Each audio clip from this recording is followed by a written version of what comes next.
Continuemos a segunda parte do dia 14 de 100, Números do 4 a 11 e Marcos do 7 a 8. Amém? Senhor Jesus, nos abençoa, nos dá graça, meu Pai. Abençoa essa segunda parte desta leitura, a Bíblia em 100 dias. Eu te peço, meu Pai, a tua bênção em nome de Jesus. De Quibrote a Tavá caminhou o povo para Azerote e parou em Azerote. Então, agora vamos para Marcos, capítulo 7 a 8. Marcos, o Novo Testamento, a dispensação da graça que foi ali na cruz do Calvário. Marcos foi instituída na cruz. Marcos, do 7 a 8.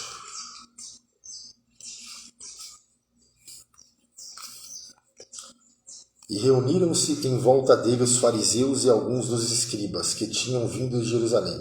E vendo que algum dos seus discípulos comiam pão com as mãos impuras, isto por lavar os repreendiam, porque os fariseus e todos os judeus, conservando a tradição dos antigos, não comem sem lavar as mãos muitas das vezes. Por isso que Pedro vai falar que pelo sangue de Jesus nós somos resgatados da tradição, dessa tradição, da religiosidade, fecha parênteses. Porque os fariseus e todos os judeus, conservando a tradição dos antigos, não comem sem lavar as mãos muitas vezes. Quando voltam do mercado, se não se lavarem, não comem. E muitas outras coisas há que receberam para observar. Isso, a tradição, Tradição dos antigos. Como lavar os copos, os jarros e os vasos de metal e as camas. Depois perguntaram-lhe os fariseus e os escribas: por que não andam os seus discípulos conforme a tradição dos antigos, mas comem as mãos por lavar? E ele respondendo disse-lhe: bem profetizou Isaías acerca de vós. Olha Jesus repreendendo a religiosidade do povo. Hipócritas, como está escrito: este povo honra-me com os lábios, mas o seu coração está longe de mim. Em vão, porém, me honram, ensinando doutrinas que são mandamentos de homens.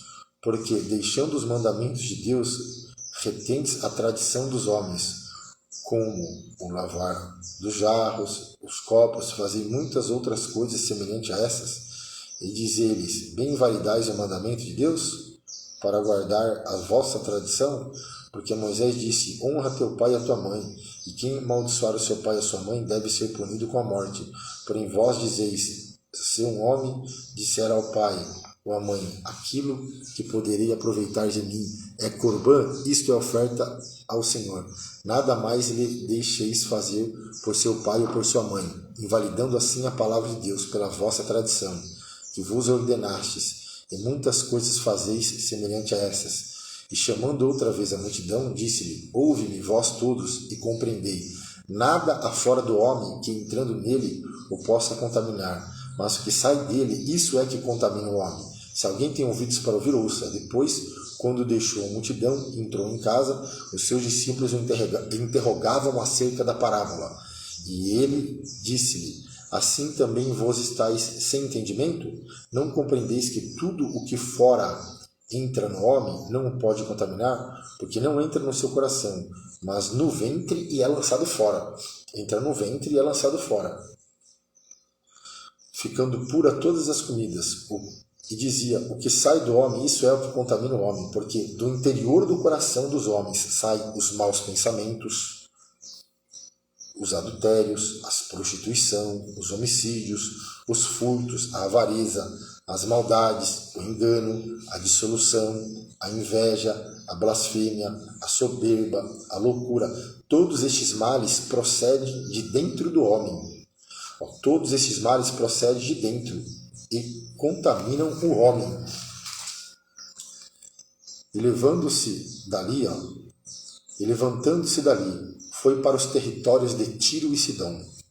Entrando numa casa, queria que ninguém o soubesse, mas não pôde esconder-se, porque uma mulher, cuja filha tinha um espírito imundo, ouvindo falar dele, foi e lançou-se aos seus pés. Primeiro ela adora.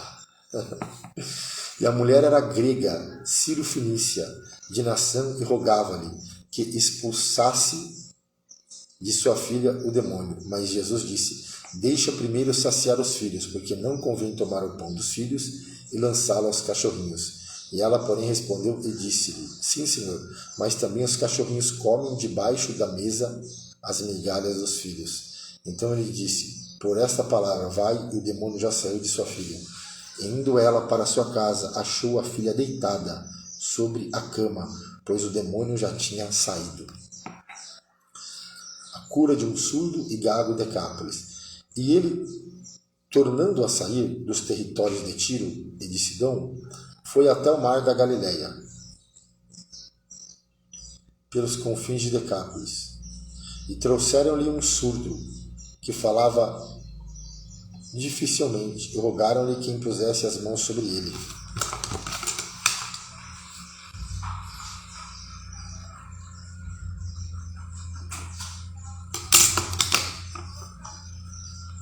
Retirando-os à parte de entre a multidão, pôs-lhe os dedos, retirando-os à parte de entre as multidão, pôs-lhe os dedos nos ouvidos e, cuspindo, tocou-lhe na língua. E, levantando-se os olhos ao céu, suspirou e disse: Efata, isto é, abra-te. E logo se lhe abriram os ouvidos. E a prisão da língua se desfez, e falava perfeitamente. E ordenou-lhe que a ninguém o dissessem, mas quanto mais lhe proibia, tanto mais o divulgavam. E, admirando-se sobremaneira, diziam: tudo faz bem, tudo faz bem. Faz ouvir os surdos e falar os mudos.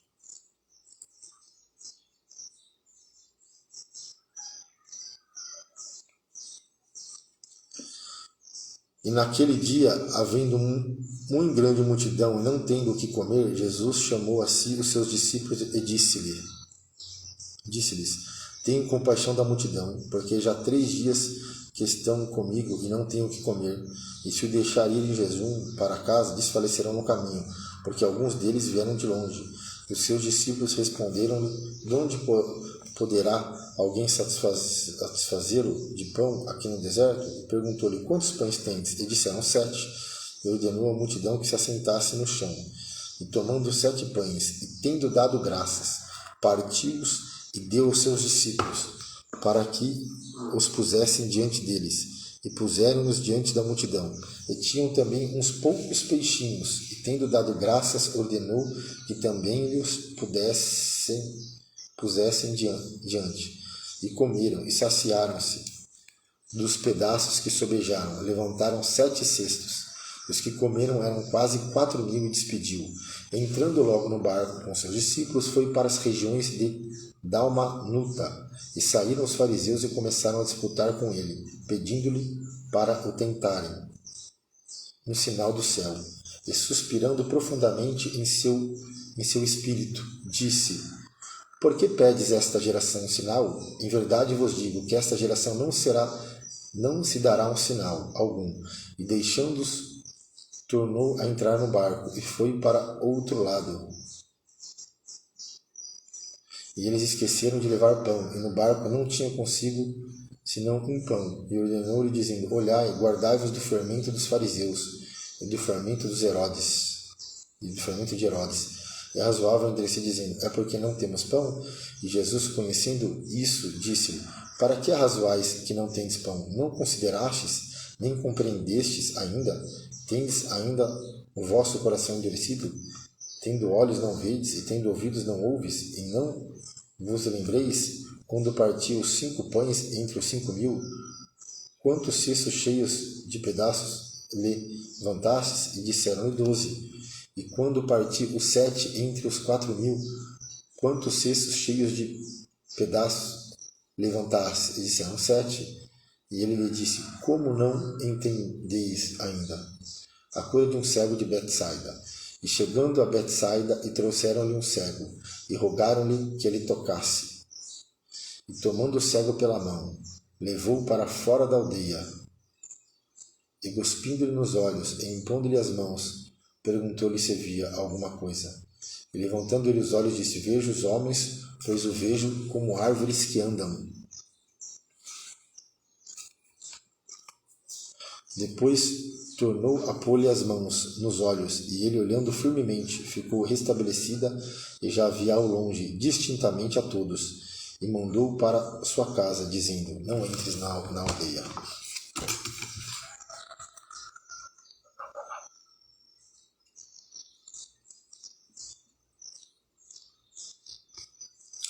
Não entres na aldeia.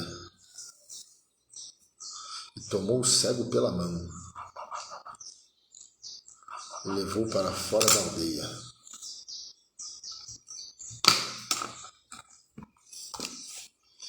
A confissão de Pedro. E saindo Jesus e os seus discípulos para as aldeias de Cesareia de Filipe. E no caminho perguntou aos seus discípulos, dizendo: quem dizem os homens que eu sou? E eles responderam: João Batista, e outros Elias, mas outros um dos profetas. E ele mesmo disse: vós, quem dizeis que eu sou? E respondendo Pedro, lhe disse: tu és o Cristo. E admoestou para que a ninguém dissessem aquilo dele. E começou a ensinar-lhe que importava que o Filho do Homem padecesse muito e que fosse rejeitado pelos anciões e pelos príncipes dos sacerdotes e pelos escribas, que fosse morto, mas que depois de 3 dias ressuscitaria. E dizia abertamente estas palavras, e Pedro o tomou à parte e começou a repreendê-lo. Mas ele, virando-se e olhando para os seus discípulos, repreendeu a Pedro, dizendo: retira-te diante de mim, Satanás, porque não compreende as coisas que são de Deus, mas as que são dos homens. E chamando, olha a proposta do Evangelho agora, e chamando a si a multidão, com os seus discípulos, disse-lhes: se alguém quer vir após mim, negue-se a si mesmo, tome a sua cruz e siga-me, porque qualquer que quiser salvar a sua vida, perdê-la-á, mas qualquer que perder a sua vida, por amor de mim e do Evangelho, esse a salvará. Pois que aproveita o homem ganhar todo o mundo e perder a sua alma? O que daria o homem pelo resgate da sua alma? Porquanto qualquer que entre esta geração adúltera e pecadora, porquanto qualquer que entre esta geração, Jesus chama essa geração de adúltera e pecadora, se envergonhar diante de mim e das minhas palavras, também o Filho do Homem se envergonhará dele, quando vier na glória de seu Pai com os santos anjos. Dizia-lhe também: em verdade eu vos digo que dos que aqui estão, alguns há que não provarão a morte, sem que vejam chegado o reino de Deus com poder. Glória a Deus. Leitura concluída. 14 de 100. E eu achei interessante aqui, fazer apenas uma recapitulação também. Nós podemos aqui de Marcos, também capítulo 7, que me chamou a atenção deste milagre. Só para a gente entender, foram 2 multiplicações de pão, não foram uma, no ministério de Jesus.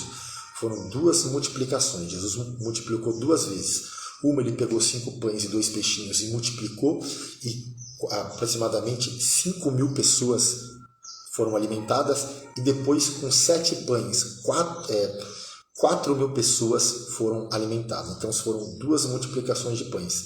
Tanto que depois os discípulos estavam no barco, Jesus começa a falar para tomar cuidado, com o fermento dos fariseus. Eles falaram: será que Jesus está falando isso porque nós esquecemos o pão? Aí Jesus fala: não, o que eu estou falando é porque para vocês tomar cuidado do fermento dos fariseus. Jesus repreende ali os discípulos, ensina aos discípulos. Então, mas o que me chama a atenção também foi a cura de um surdo e gago de Decápolis. Olha só, e Marcos 7,31, uma recapitulação da nossa leitura. E ele, tornando a sair dos territórios de Tiro e de Sidom, foi até o mar da Galileia, pelos confins de Decápolis, e trouxeram-lhe um surdo, que falava dificilmente, e rogaram-lhe que impusesse as mãos sobre eles. Então eles falam para Jesus: coloca a mão sobre este surdo e gago e cura ele. Quer dizer, não é do nosso jeito. Não é nós que falamos como Jesus tem que trabalhar na minha, na sua e na nossa vida. Não é a gente que impõe como Jesus tem que trabalhar, como ele tem que fazer. Não é, E trouxeram um surdo que falava dificilmente, e rogaram que impusesse as mãos sobre ele. Mas o método de Jesus é diferente. Pega isso daí, eu vou repetir. O método de Jesus é diferente. Olha só. E tirando-os à parte. Tá bom, vocês querem que eu coloque a mão sobre ele? Olha aqui, ó. E tirando a parte de entre a multidão. Então Jesus primeiro tira ele da multidão. Jesus tira ele da multidão. E pôs-lhe os dedos no ouvido. E cuspindo, tocou-lhe na língua. Colocou saliva. Olha só. Quer dizer, as pessoas ali que estavam entre a multidão, aquelas pessoas que levaram o surdo, que levaram o surdo e levaram o gago, falaram para Jesus colocar as mãos sobre ele para que ele seja curado. O que Jesus faz? Jesus primeiro tira ele da multidão. Olha só. Coloca os dedos no ouvido e cuspindo tocou-lhe na língua. Até a saliva de Jesus restaura. Então, o método de Jesus é diferente. Ó. E levantando os olhos ao céu, suspirou e disse, Efatá, isto é, abre-te. E logo se lhe abriram os ouvidos, e a prisão da língua se desfez, e falava perfeitamente. Olha só. E depois desse culto maravilhoso, quando as pessoas viram, né, a maneira que Jesus, o método de Jesus que é diferente, eles falaram assim, ó, tudo faz bem. Tudo faz bem. Faz ouvir os surdos e falar os mudos. Então, o método de Jesus é diferente. E também, em Marcos capítulo 8, me chama a atenção, porque o método de Jesus é diferente. Olha só, é a sua multiforma de trabalhar. Marcos capítulo 8, versículo 22. Olha que interessante. A cura de um cego de Betsaida. E chegou a Betsaida e trouxeram um cego e rogaram-lhe que ele tocasse. Ó, toca nele, Jesus. Nesse aqui, olha para você ver. Rogaram-lhe que pusesse as mãos sobre ele. Em 7:32, neste surdo e gago. Agora, nesse cego, estão falando para tocar no cego. Então, quer dizer, primeiro, né, eles queriam que Jesus colocasse a mão e aquele surdo e gago fosse curado. E depois eles pediram para eles tocarem no cego. Tem gente que só quer o toque. Eu vou falar, meu Deus. Ó. Tem gente que só quer o toque, só quer o milagre, só quer a bênção. Mas antes do toque, Jesus quer intimidade. Antes do toque, Jesus quer relacionamento. Olha só. E tomando o cego pela mão. Antes do toque, Jesus quer andar comigo, quer andar com você. Antes do toque, precisamos aprender a andar com Jesus, a se relacionar com Jesus, a ter intimidade. Antes do toque vem relacionamento. Antes do toque vem intimidade. E tomando o cego pela mão, o levou para fora da aldeia. Ó, tirou da aldeia. Primeiro ele tira fora da aldeia. Toma o cego pela mão, levou para fora da aldeia e cuspindo-lhe nos olhos. Impondo-lhe as mãos, perguntou-lhe se via alguma coisa. Olha só. E levantando-lhe os olhos, disse, vejo os homens, pois o vejo como árvores que andam. Então aqui, na verdade, a cura ela foi progressiva. Porque ele falou assim, ó, você está vendo alguma coisa? Ele falou assim, estou vendo, né? Eu estou vendo, está meio embaçado aqui. Mas eu estou vendo homens, pois o vejo como árvores que andam. Mas já melhorou aqui. Quer dizer, para quem já era cego, já melhorou. Quero abrir um parênteses aqui, uma lição prática para a gente. Para a gente já não melhorou, né? Não é perfeito, mas já melhorou. Depois que nós aceitamos Jesus, depois que entregamos a nossa vida para Jesus, não melhorou? Depois tornou a pôr-lhe as mãos nos olhos.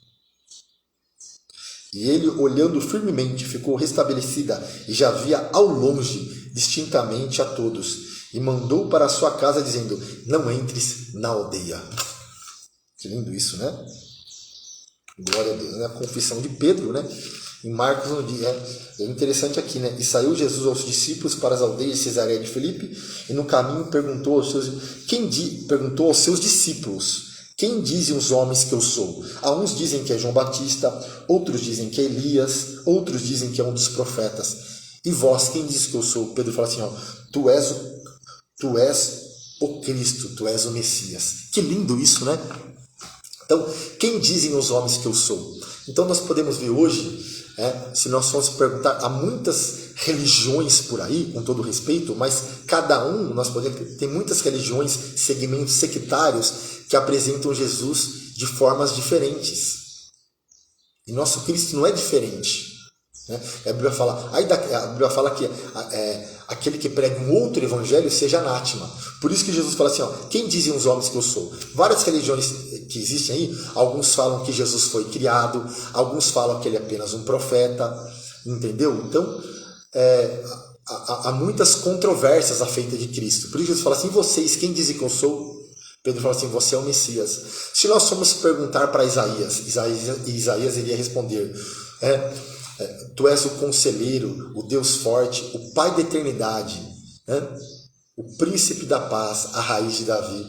Se nós fôssemos perguntar para Moisés, ele é o profeta, semelhante a ele, que haveria de vir. Se nós fôssemos perguntar, vamos lá, para Josué, ele é o soldado, é o príncipe, do exército de Deus.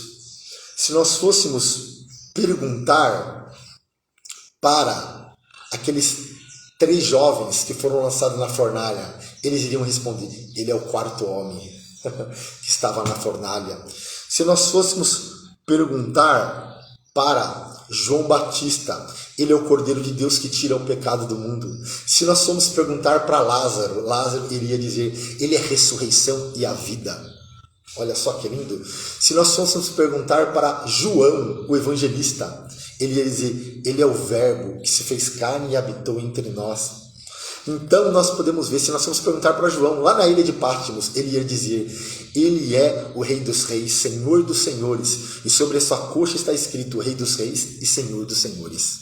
Quem é ele?